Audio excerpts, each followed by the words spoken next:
అందరికీ స్వాగతం, సుస్వాగతం. ప్రతి వారం వాసవి నరసింహంలో ఆరోగ్య సదస్సు నిర్వహించుకుంటున్నాం. ఇది 1341వ కార్యక్రమం. గత 25 సంవత్సరాలుగా మనం ఈ కార్యక్రమాన్ని ప్రతి వారం నిర్వహిస్తూ వస్తున్నాం. ఆరోగ్యం గురించి అందరికీ అవగాహన కావాలి. నాలెడ్జ్ ఈజ్ పవర్ అంటాం. విజ్ఞానం శక్తి, సంపద. ముఖ్యంగా ఆరోగ్యం గురించి అవగాహన చాలా అవసరం. మెడికల్ సైన్స్ ఎంతో అడ్వాన్స్ అయిపోతుంది. ఇప్పటికీ చాలామంది నాటు వైద్యాలు, మూటు వైద్యాలు తీసుకుని వాళ్ళ బ్రతుకులను దుర్భరంగా మార్చుకుంటున్నారు. అలా కూడా సరైన అవగాహన కలిగించడం కోసం అని ప్రతి వారం స్పెషలిస్టుల చేత మనం ఈ ఆరోగ్య సంస్థ నిర్వహిస్తున్నాం.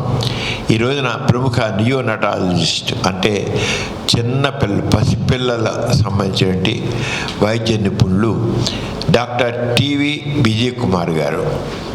ఆయన మన ప్రేక్షకులందరికీ పరిచయమే, ఇంతకుముందు కూడా మనలో మాట్లాడారు.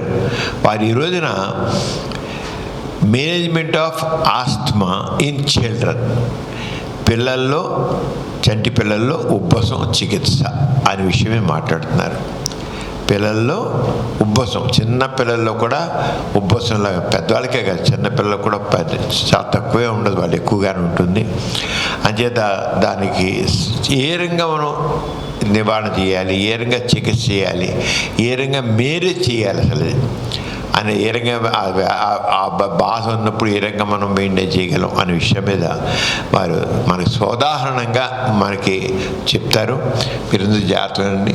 ఫేస్బుక్ ఫ్రెండ్స్, మీరు రెగ్యులర్గా ఈ కార్యక్రమం చూస్తున్నారు.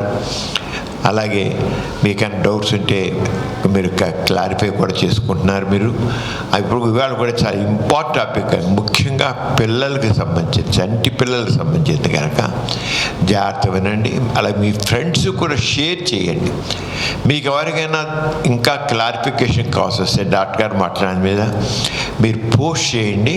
డాక్టర్ గారి ప్రసంగం అయిపోయాక వారి చేత మీకు సమాధానాలు ఇప్పిస్తాను. అలాగే 2 రోజుల్లో ఫేస్బుక్లో కూడా సమరం హెల్త్ ఛానల్లో వస్తుంది, యూట్యూబ్ ఛానల్లో, ఫేస్బుక్ యూట్యూబ్ ఛానల్లో వస్తుంది. సమరం హెల్త్ ఛానల్ యూట్యూబ్లో మనకి 20 యూట్యూబ్ ఛానల్స్ ఉన్నాయి కదా, దాంట్లో హెల్త్ ఛానల్ సమరం హెల్త్ ఛానల్, దాంట్లో మనకి ఒక 3 రోజుల్లోనే ఈ కార్యక్రమం పెట్టడం జరుగుతుంది. మీరు అది కూడా చూడండి. మరి ఇప్పుడు now over to doctor TV Vijay Kumar garu to speak about management of asthma in children. అందరికీ గుడ్ మార్నింగ్ అండి. నాకు ఈ అవకాశాన్ని మళ్ళీ కల్పించిన సమరం గారికి, ఓలాస్కి థ్యాంక్ యూ అండి. ఇట్లాంటి పబ్లిక్ ఫోరమ్స్లో ఎడ్యుకేట్ చేయడం వల్ల మనకున్న సైంటిఫిక్ నాలెడ్జ్ని షేర్ చేయడం, అది ఈ ఛానల్స్ని ఫాలో అవుతున్న వాళ్ళని యూటిలైజ్ చేసుకోగలగడం వల్ల మాకు ఎంతో చాలా హ్యాపీనెస్ ఉంటుంది. సో ఈరోజు 1341 వీక్, అంటే ఇన్ని వీక్స్ నుంచి, ఇన్ని సంవత్సరాల నుంచి దీన్ని అప్రతిహతంగా నడిపిస్తున్నారు అంటే దీని వెనకాల ఉన్న ఇంట్రెస్ట్, మ్యాన్ ఫోర్స్, సమరం గారి పట్టు వీడిన దీక్ష చాలా చాలా మనం మెచ్చుకోవాలి ఎప్పుడైనా. Thank you sir. ఇంత ప్రజలకి ఇంత మంచి సైంటిఫిక్ సెషన్స్ మీరు అరేంజ్ చేయడం అనేది నిజంగా చాలా చాలా respectful thing you are doing to the society sir. And once again thank you sir, thank you for invite me to this session today. అసలు ఆస్మా అంటే పబ్లిక్లో కానీ పేరెంట్స్లో కానీ చాలా చాలా డిఫరెంట్ మిత్స్ అండ్ మిస్అండర్స్టాండింగ్స్ ఉంటాయి. అసలు ఆస్మా అంటే మనం ఇప్పుడు నార్మల్ మన రెస్పిరేటరీ సిస్టమ్ తీసుకుంటే నోస్ నుంచి లంగ్స్ దాకా కనెక్షన్ ఉండాలి. ఈ నోస్లో నుంచి వెళ్ళి ఇక్కడ లారింగ్స్ అంటాం, లారింగ్స్ నుంచి ట్రెకియా అంటాం, ట్రెకియా నుంచి అది పైప్స్, ఒక చిన్న పైప్స్ లాగా వెళ్ళి లాస్ట్లో ఆల్వియోలై అనే పాయింట్కి చేరుతుంది. ఈ ఆల్వియోలైలోనే మనకు కావాల్సిన ఆక్సిజన్, కార్బన్ డైఆక్సైడ్ అనేది ఎక్స్చేంజ్ ప్రాసెస్ జరుగుతుంది. సో ఆస్మా ఎక్కడి ప్రాబ్లము అంటే, నేను చెప్పాను చూసారా, ఈ లంగ్స్కి కనెక్ట్ చేసే పైప్స్ అని అంటాం చూసారా, ఆ పైప్స్లో ప్రాబ్లం. ఏమవుతుంది ఆస్మాలో అంటే, ఇది మీరు చూసినట్టయితే ఇవి నార్మల్ ఎయిర్ పైప్స్. ఇక్కడ ఈ విడ్త్ అది చూశారు కదా, ఈ పర్పుల్ కలర్లో ఉండేది, ఇది నార్మల్ ఎయిర్ పైప్స్. అంటే ఈ లంగ్ పైప్స్లో నుంచి ఎయిర్ అనేది పాసేజ్ అవుతుంది. ఆస్మా కానీ ఇంకేదన్నా ఇలా ప్రాబ్లం ఉంటే ఏమవుతుంది అంటే, ఇప్పుడు చూసారు కదా, ఇది నారో అయిపోయింది. ఇందాక పర్పుల్ కలర్కి ఈ దానికి బాగా నారో అయిపోయి ఎయిర్ ప్యాసేజ్ అనేది మనం ఆ లంగ్ పైప్స్లోనే తక్కువ అవుతుంది. అది కాకుండా ఈ ఆస్మా అనేది బాగా సివియర్ అయినప్పుడు మీరు ఇక్కడ చూశారు అంటే బాగా కన్స్ట్రిక్ట్ అయిపోయింది, ప్లస్ ఈ చుట్టూతా ఉండే టైట్ బ్యాండ్స్లో కూడా ఫామ్ అయిపోతుంది. ఇది ఆస్మాకి మనకి ట్రిగ్గర్ చేసే మెకానిజం అనమాట. దీనివల్ల ఏమవుతుంది అంటే పిల్లలు బ్రీత్ తీసుకున్న తర్వాత దాన్ని బ్రీత్ అవుట్ చేయడానికి ఇబ్బంది పడతారు.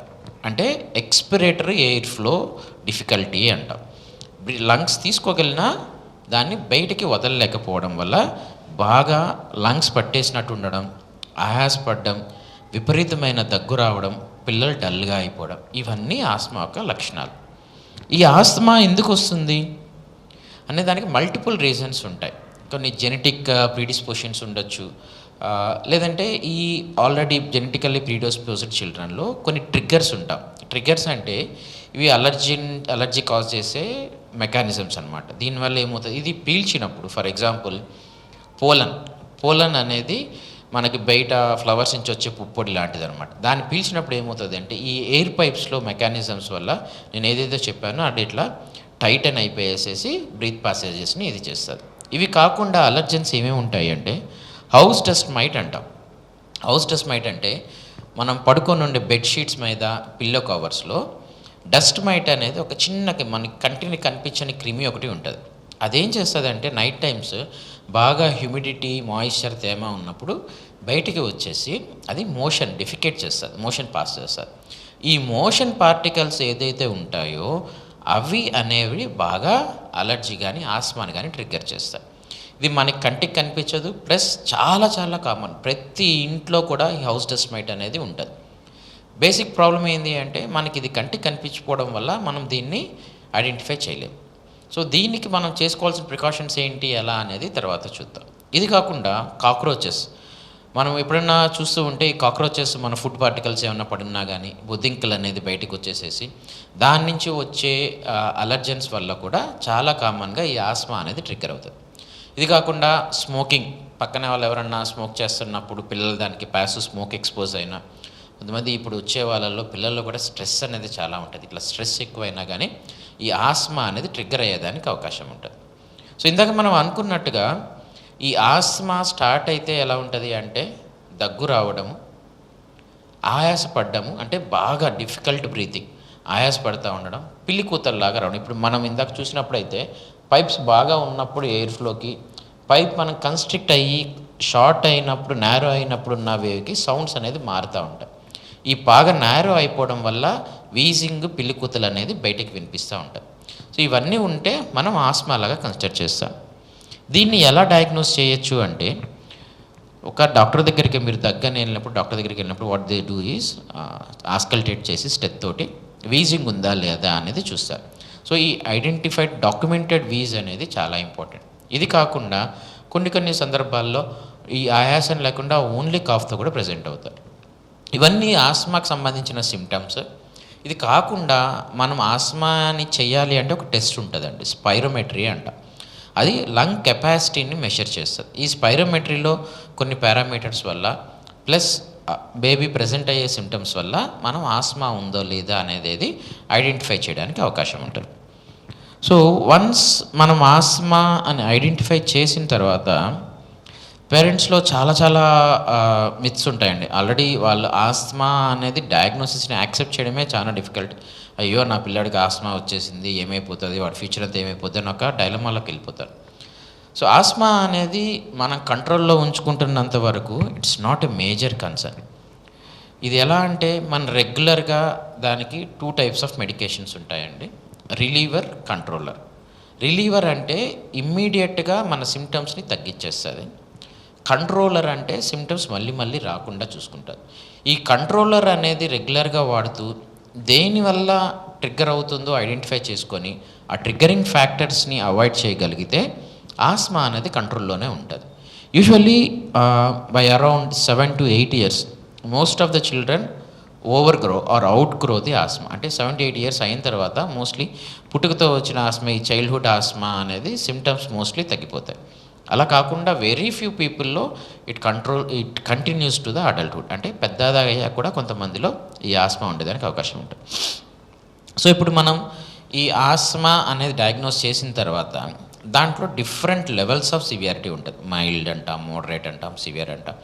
ఆ లెవెల్స్ని బట్టి ట్రీట్మెంట్ అనేది మీ పీడియాట్రిషియన్ డిసైడ్ చేస్తారు. అది కూడా ఏజ్ని బట్టి, వాళ్ళు ఎలా అయితే మనం ఇచ్చే మెడిసిన్ తీసుకోగలుగుతారో అనే దాన్ని బట్టి.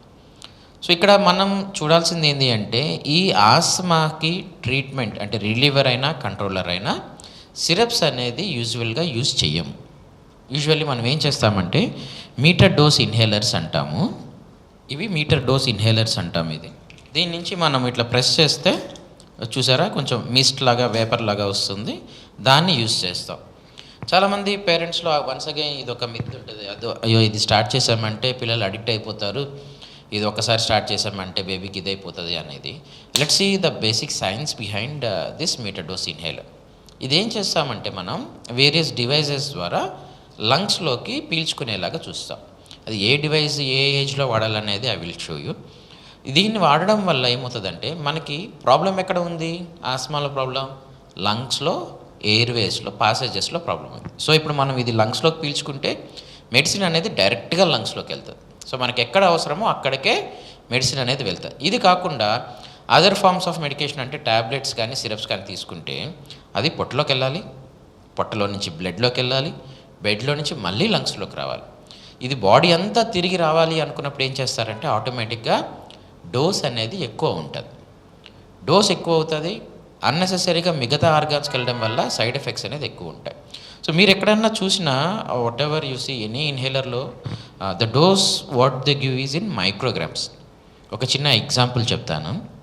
ఇది నేను ఇందాక చెప్పిన దాంట్లో రిలీవర్ వేరే మెడిసిన్ ఉన్న కంట్రోలర్ అనేది స్టిరాయిడ్ వాడతాం. స్టిరాయిడ్ అంటే అమ్మో స్టిరాయిడ్ వాడేస్తామా, పిల్లలకి ఇబ్బంది అయిపోతుంది, లాంగ్ టర్మ్ సైడ్ ఎఫెక్ట్స్ ఉంటాయి, ఇన్ని చాలా అప్రెన్షన్స్ ఉంటాయి పేరెంట్లో. But let's get into the science behind this thing.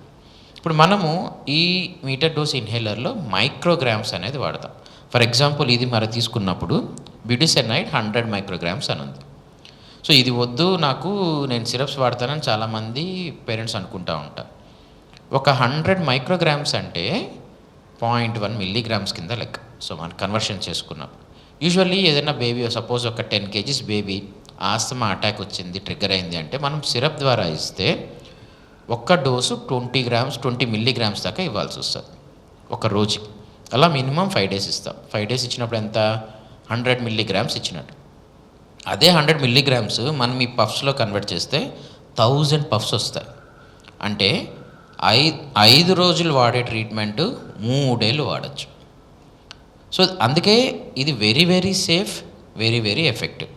ఎందుకు పనిచేస్తుందంటే డైరెక్ట్గా లంగ్స్లోకి వెళ్తుంది, పొట్టలోకి వెళ్ళాల్సిన అవసరం లేదు, బ్లడ్లోకి వెళ్ళాల్సిన అవసరం లేదు, బాడీలో మిగతా ఆర్గాన్స్కి వెళ్ళాల్సిన అవసరం లేదు. సో ఈ meter dose inhalers are very very safe in children. ఈ ఫస్ట్ మనం ఆ మిత్ పోగొట్టుకొని డాక్టర్స్ ప్రిస్క్రైబ్ చేసిన ఈ ఎండిఐ స్టార్ట్ చేయడం వల్ల ఆస్మా అనేది కంట్రోల్లో ఉంటుంది. ఇది కాకుండా మనం ఇప్పుడు నేను చూపించినట్టుగా ఈ మీటర్ డోస్ ఇన్హేలర్స్ మనం డైరెక్ట్గా నోట్లో పెట్టేసి చాలామంది పేరెంట్స్లో ఇది కూడా చూస్తాం. ఏమవుతుందంటే డైరెక్ట్గా ఇట్లా నోట్లో పెట్టి ప్రెస్ చేసేస్తారు. నోట్లో పెట్టి ప్రెస్ చేసేస్తే అదేమవుతుంది? గొంతులోకే వెళ్తుంది, లంగ్స్లోకి వెళ్తుంది. మన ప్రాబ్లం ఎక్కడ ఉంది?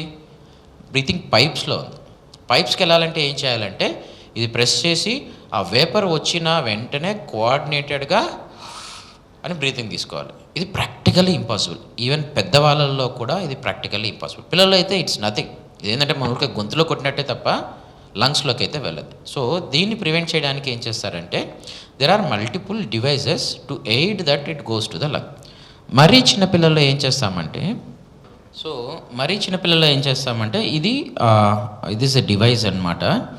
సో ఇది ఆల్రెడీ అటాచ్డ్ లాగా వస్తుంది. దీన్ని ఏం చేస్తామంటే బేబీ మౌత్ దగ్గర కొంచెం స్టిఫ్గా పెట్టి ఇది కొంచెం మౌత్ అంతా కవర్ అయ్యేలాగా పెట్టి మనం ఈ మీటర్ డోస్ ఇన్హేలర్ని బాగా షేక్ చేసి దీన్ని ఇట్లా ప్రెస్ చేస్తామన్నమాట. సో దీనివల్ల అడ్వాంటేజ్ ఏంటంటే మనం ఇప్పుడు ఈ ప్రెస్ చేసినది ఈ స్పేస్లో ఉండిపోతుంది. సో బేబీ దీంట్లో నుంచి నార్మల్గా బ్రీత్ ఇన్ బ్రీత్ అవుట్ చేసినప్పుడు ఆటోమేటిక్గా స్లోగా ఈ స్పేసర్లో ఉండే మెడిసిన్ అంతా బేబీకి డెలివరీ అవుతుంది. So this is a way to deliver whatever medication we are going to give for very small babies.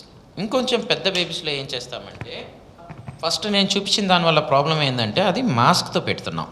మాస్క్తో పెడుతున్నప్పుడు ఇక్కడ సైడ్స్లో ఎంతో కొంత లీక్ అయిపోయే ఛాన్స్ ఉంటుంది.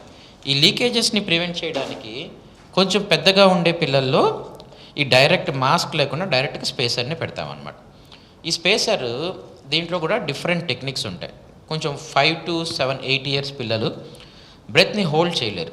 సో వాళ్ళల్లో ఒక టెక్నిక్ ఉంటుంది. కొంచెం పెద్దవాళ్ళు ఉన్నారు, బ్రెత్ హోల్డ్ చేయగలరు అనుకున్నప్పుడు ఈ టెక్నిక్ ఈజ్ చాలా ఇంపార్టెంట్. ఎలా అంటే సేమ్ ఫస్ట్ బాగా షేక్ చేసి ఈ స్పేసర్ని సెట్ చేసుకున్నాక పళ్ళ మధ్యలో ఇలాగా నోరు తెరిచి పళ్ళ మధ్యలో పెట్టి షేక్ చేసిన తర్వాత మనం మళ్ళీ ఒక పఫ్ ఇస్తాం.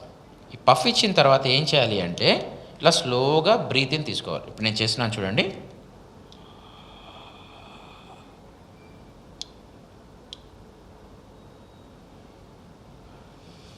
అంటే స్లోగా బ్రీతింగ్ చేసి ఈ మెడిసిన్ అనేది లోపల హోల్డ్ చేయాలి. ఈ బ్రీతింగ్ చేసి హోల్డ్ చేసి ఎంతసేపు హోల్డ్ చేయగలిగితే అంత, ఒక 10-15 కౌంట్ చేసి తర్వాత స్లోగా బ్రీత్ అవుట్. సో ఇప్పుడు నేను మళ్ళీ ఒకసారి టెక్నిక్ చూపిస్తాను చూడండి. పఫ్ ప్రెస్ చేసి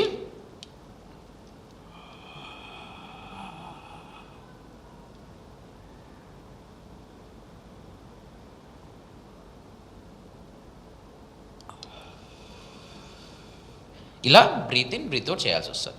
ఇలా కాకుండా ఇప్పుడు నేను చెప్పినట్టుగా బ్రెత్ని హోల్డ్ చేయడం అనేది చిన్నపిల్లల్లో చాలా కష్టం. అప్పుడు ఏం చేస్తారు అంటే ప్రెస్ చేసి దాంట్లోకే బ్రీత్ ఇన్ బ్రీత్ అవుట్ స్లోగా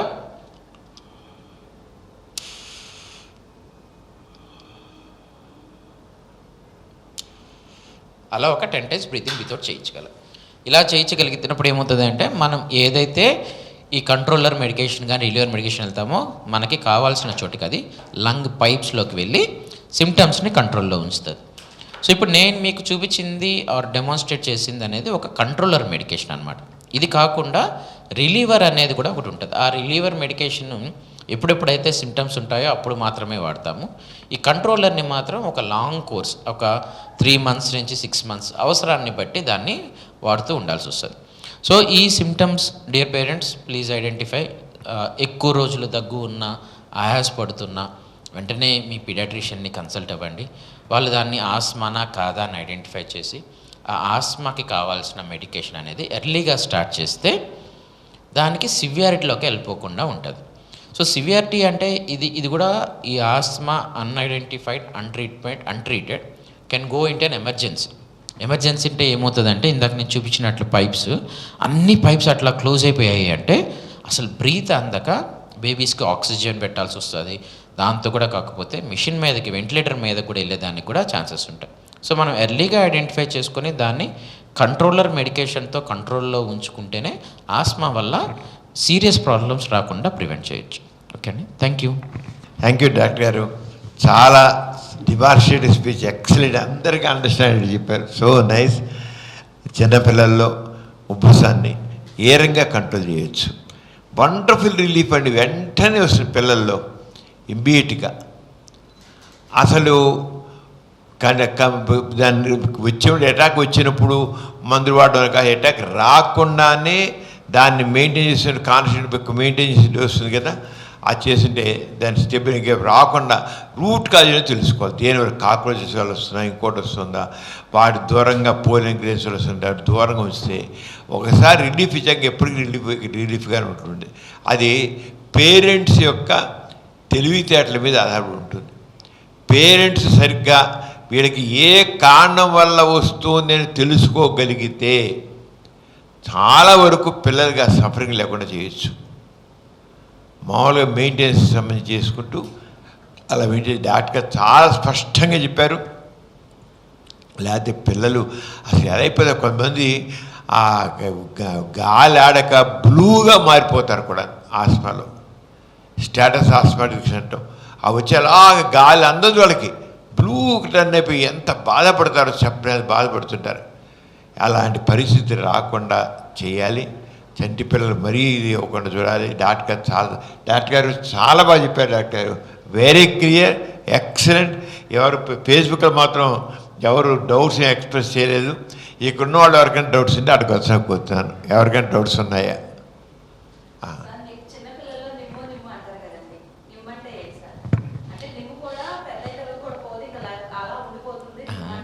అంటే స్టాండర్డ్ కామన్ డైలాగ్లో నెమ్ము అనేది అన్నిటినీ నెమ్మే అంటారు. యూజువల్లీ మన నెమ్ము అనేది అంటే న్యూమోనియా, లంగ్స్లో ఇన్ఫెక్షన్ వస్తేనే దాన్ని నెమ్ము కింద కన్సిడర్ చేస్తాం. న్యూమోనియా అనే దానికి మనం ఇప్పుడు చెప్పిన ఉబ్బసంకి చాలా డిఫరెన్సెస్ ఉంటాయి.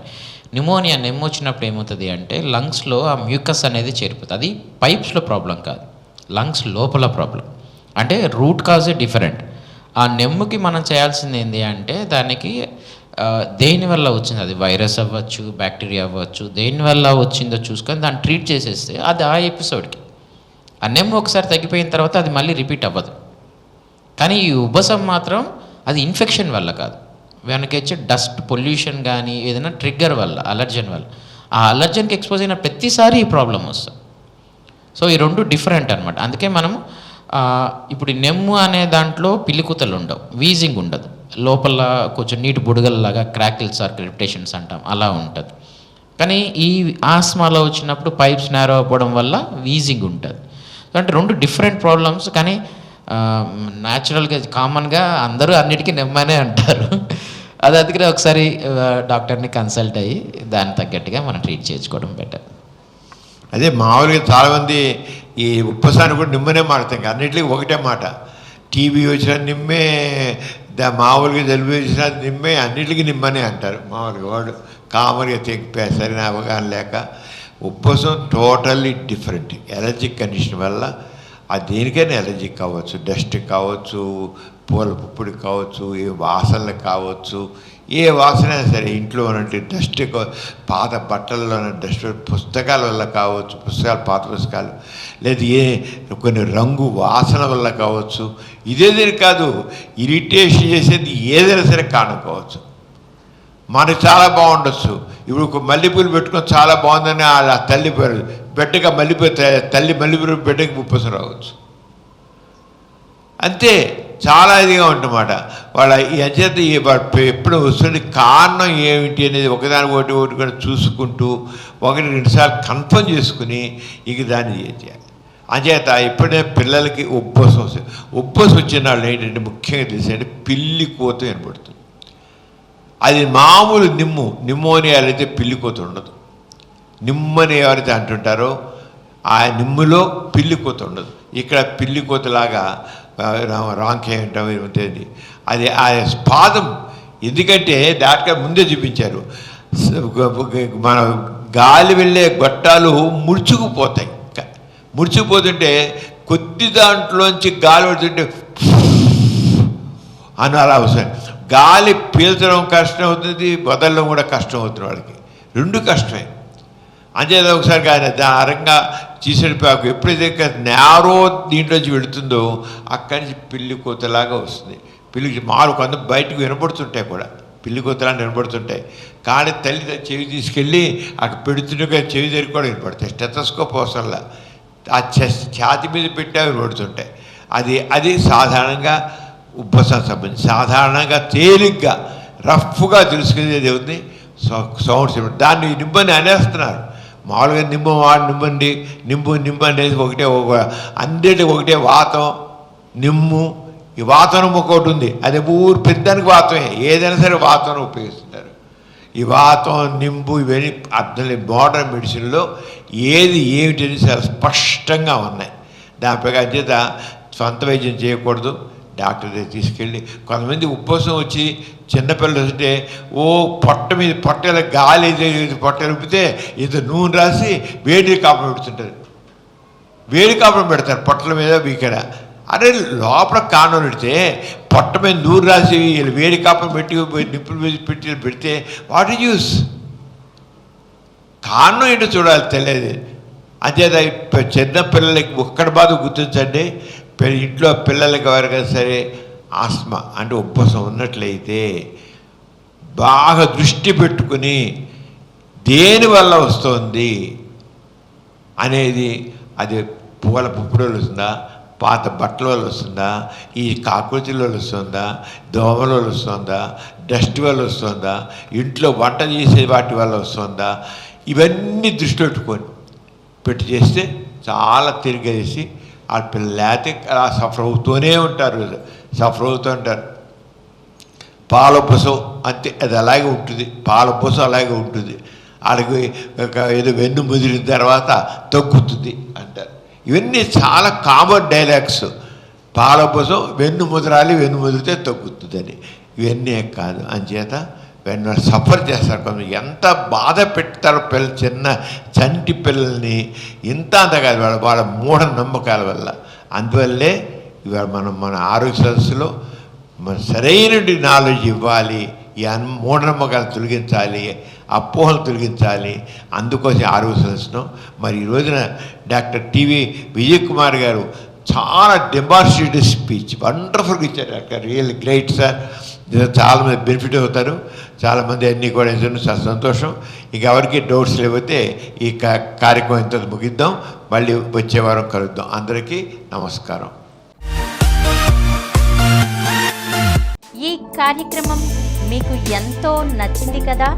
ఇటువంటి మరిన్ని వీడియోల కోసం అనతి కాలంలోనే 20 కోట్లకు పైగా వ్యూస్ సాధించిన సమరం ఛానల్ సమర్పించు సమరం హెల్త్ ఛానల్కు సబ్స్క్రైబ్ చేయండి, లైక్ చేయండి, మీ ఫ్రెండ్స్కి షేర్ చేయండి. అలాగే ప్రక్కనున్న గంట సింబల్ని ప్రెస్ చేయడం మర్చిపోకండి.